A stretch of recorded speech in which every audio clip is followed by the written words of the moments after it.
It's the name of a famous method. In this method, you set goals for yourself on a daily or weekly. You start to put cross to the days on which you have reached your goal. You make a chain with these crosses and you don't give up. You don't break that chain.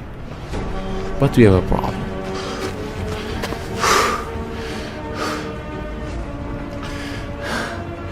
Personal development specialists say that we should have goals.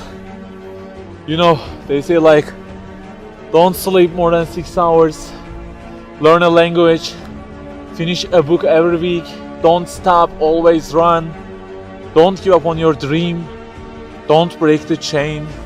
Okay, I don't object to them. I also have a table and put crosses on it every day and go after many goals, no problem. But you know what? They don't talk about the most important part of it.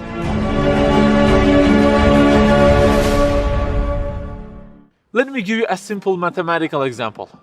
Try to imagine that you are adding numbers, and imagine that the numbers you have added up to this year is, for example, 35 in total, and you start from this year. For example, you will add 4 in this year, and then add 8 in next year, and it goes on. And there is an unknown time which counts down, and when it ends, you can't add any other number. Okay, you start the addition. Plus 4, plus 8, plus 7, plus 3.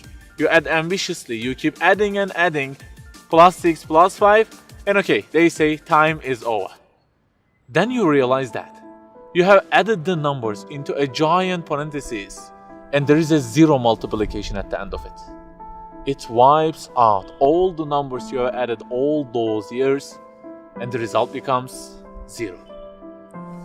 Of course, you are disappointed. All your efforts have been wiped out by the 0. A regret arises inside of you. You say, I wish I had seen the whole picture at the beginning and realized that 0 and changed it with 1 before I started the addition. I think you got the point. Okay, guys, you may have goals for this year and afterwards. Learning a language, finishing a book every week, increasing your monthly income to $15,000, not sleeping more than 6 hours, etc. But for what? For what do we set goals exactly?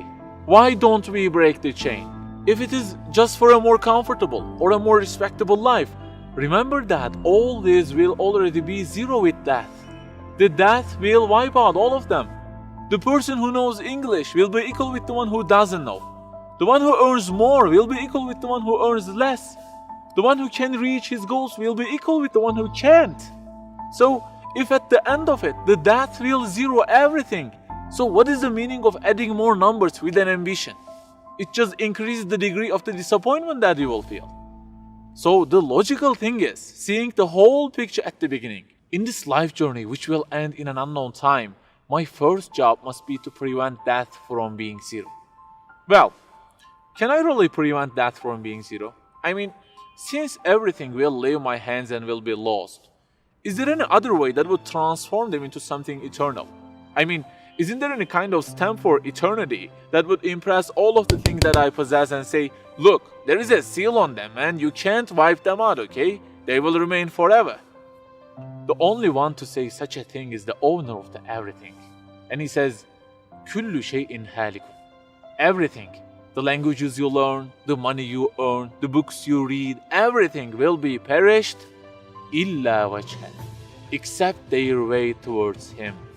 So the creator of our life says, if your intention is towards Allah, if the thing you do is for His acceptance, it won't disappear, it will be transformed into eternity in paradise. So learning a language, finishing a book every week, being rich, everything, if they are towards Him and for His sake, eternity stamp being pressed on them. For example, in this year, I will study English for 10 minutes daily. For what? Because serving Islam in the field of English is so important and I want to gain acceptance of my Lord with it. That 0 has turned into 1. This year, I will finish a book every week. Why? Because this is the way of being a more sophisticated person and serving Islam better, and Allah who is eternal will be pleased with it. Good news, that 0 has turned into 1 because now His acceptance is your intention. I aim increasing the income of my company to $150,000. For what? Because I will spend that money on spreading the message of the Quran to the whole world and the publications that would please Him. you have exterminated the zero because now your goal is towards him. We add and add like this through our lives, and they don't end with death. People who seek Allah's sake in their actions kill their death. Death cannot zero their additions. If the thing we do is for his acceptance, it is not mortal. You may say, I don't really love him that much, and maybe I don't really believe in him that much either. So how can I do everything for his sake? I don't even know who he is. My brother or sister, that's the problem. You don't even know who he is. And actually, it is our first job in this life, recognizing him. That's the first step. The more you recognize him, the more you love him. And the more you love him, the more you seek his sake in your actions. So learn about him. Who made you? What does he want? Why does he give you such a billion things in each day? Read, find out. Turning the zero into one is a lifelong process. Start at the point that you are missing and try to fix it. Like the specialists say, don't break the chain, but keep the chain to gain his acceptance. Run, but run to be eternal. An unknown time counts down, and before starting to add the numbers, the first thing you have to do is to remove that zero. Otherwise, everything you added will be wiped out.